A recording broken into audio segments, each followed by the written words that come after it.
With VR, you feel like you're actually right there, present with someone, even if physically they're in a completely different place somewhere halfway across the world. But this is a place where digital output is mixed in with the real world. So that's why we call it the mixed reality. With the rise of coronavirus, a new reality emerged, a one where we have to be socially distant but virtually close. To cope with that matter, we tried to convert our physical daily routine to a digital one by using remote working, for instance. But two things were missing to those initiatives: the concept of presence and embodiment. Those latter make the worker feel less happy, have more security risk, and feel more lonely.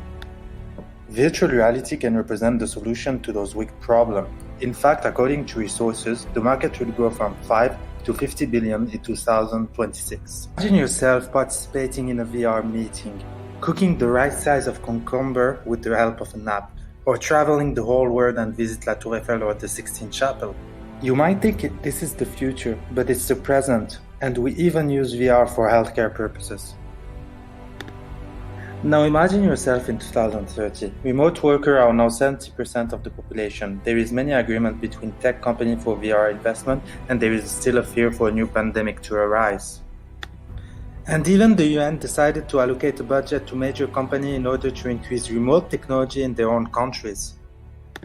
This will inevitably lead to a major advance in research and development, which will considerably change the look of VR as we know it in 4 different categories: movement, feel, comfort, and resolution.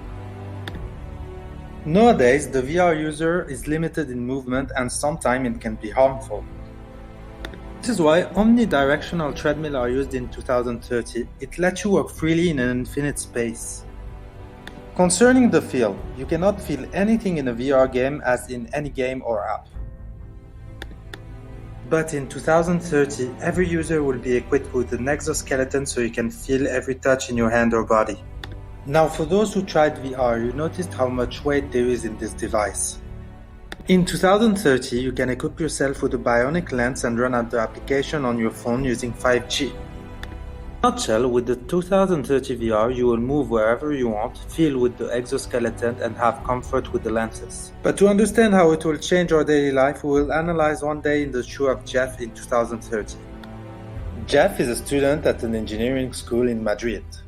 In the past, students could only get a partial view of the teaching material as they were not able to experience real-life examples. Putting the VR equipment, today Jeff is submerging himself into a nuclear plant. Walking through the corridor and changing all the parameters of the machine, and all this happened at home without the risk of visiting a nuclear plant.